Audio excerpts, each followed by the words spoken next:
அட்டகாசமான சுவையில் இட்லி, தோசை, பூரி, சப்பாத்திங்க எல்லா வகை டிஃபன் எடுத்து சாப்பிட ஒரு சூப்பரான குருமா ரெசிபி தான் பார்க்க போகிறோம். ரொம்ப டேஸ்ட்டாக இருக்கும். ரொம்ப ஈஸியாக செஞ்சிடலாம். ஒரு 10 நிமிஷத்தில் அவ்வளோ ஒரு டேஸ்ட்டாக இருக்கும். வாங்க அது எப்படி செய்யணும் வீடியோக்குள்ளே பார்க்கலாம்.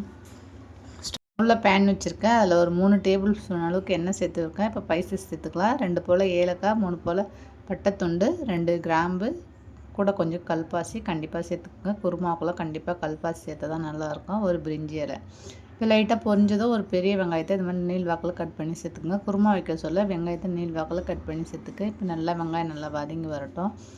பாருங்கள் ஓரளவுக்கு நல்லா வதங்கி வந்துச்சு. இப்போ 1 ஸ்பூன் அளவுக்கு இஞ்சி பூண்டு பேஸ்ட்டு சேர்த்துக்குங்க. நல்லா ஃப்ரெஷ்ஷாக அரைச்சி சேர்த்துக்குங்க. அப்போ தான் டேஸ்ட் ரொம்ப நல்லாயிருக்கும்.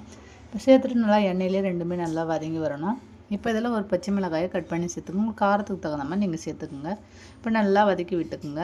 இப்போ 2 பெரிய தக்காளியை அரைச்சி வச்சுருக்கேன். தக்காளி இந்த மாதிரி அரைச்சி வைக்க சொல்ல குருமா ரொம்ப டேஸ்ட்டாக இருக்கும். இப்போ நல்லா வதக்கி விட்டுக்குங்க.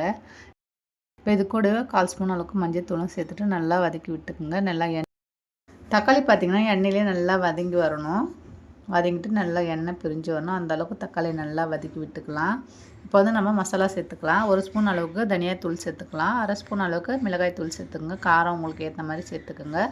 சேர்த்துட்டு எண்ணெயிலே நல்லா மசாலா வதக்கி விட்டு தீயை நல்லா குறைச்சி வச்சுட்டு நல்லா கலந்து விட்டுக்குங்க. இப்போ நல்லா வதங்கி வந்த பிறகு இதில் 2 உருளைக்கிழங்கு தோல் சீவிட்டு கட் பண்ணி வச்சுருக்கேன். அதையும் சேர்த்துக்கலாம். இது வேக வைக்காத உருளைக்கிழங்கு தான். இப்போ சேர்த்துட்டு நல்லா கலந்து விட்டுக்குங்க. நல்லா இப்போ உருளைக்கிழங்கு எண்ணெயிலே வேகிற மாதிரி ஒரு 2 நிமிஷத்துக்கு மட்டும் அப்படியே நல்லா கலரி விட்டுட்டு அப்படியே விட்டுடலாம். இப்போ நம்ம தண்ணி சேர்த்துக்கலாம். நான் இன்றைக்கி 1 கப் தண்ணி தான் சேர்க்குறேன். நான் இன்றைக்கி குருமா வந்து திக்காக செய்கிறதுனால 1 கப் சேர்க்குறேன். உங்களுக்கு தேவையான அளவுக்கு நீங்கள் தண்ணி சேர்த்துட்டு நல்லா கொதிக்க விட்டுக்குங்க. நல்லா கலந்து விட்டுக்குங்க. இப்போ இந்த குருமாவுக்கு தேவையான அளவுக்கு உப்பு சேர்த்துக்கலாம். சேர்த்துட்டு நல்லா கலந்து விட்டுடுங்க. இப்போ இது ஒரு மூடி போட்டு அப்படியே ஒரு 5 நிமிஷத்துக்கு நல்லா கொதிக்கட்டும். தேங்காய் பால் ரெடி பண்ணிக்கலாம். 1/2 கப் துருவிய தேங்காய், 4 போல் முந்திரி, ஒரு ஸ்பூன் அளவுக்கு சோம்பு சேர்த்து நல்லா தண்ணி விட்டு அரைச்சி எடுத்துக்கலாம். பாருங்கள் இப்போ செக் பண்ணிக்கங்க காயெலாம் நல்லா வெந்துடுச்சான்னு. இப்போ நம்ம அரைச்சி வச்சுருக்க தேங்காய் பாலை சேர்த்துக்கலாம். சேர்த்துட்டு நல்லா கலந்து விட்டுங்க. நல்லா மையாக அரைச்சி சேர்த்துங்க. அப்போ தான் குருமா ரொம்ப டேஸ்ட்டாக இருக்கும். சேர்த்துட்டு இப்போ நல்லா கலந்து விட்டுங்க. இப்போ காரம் உப்பு எல்லாமே செக் பண்ணிக்கோங்க. இப்போ மூடி போட்டு ஒரு 2 நிமிஷத்துக்கு அப்படியே விட்டுடுங்க. நல்லா திக்காக கொதிச்சு வந்துடும். பாருங்கள் எவ்வளோ ஒரு சூப்பராக இருக்குன்னு.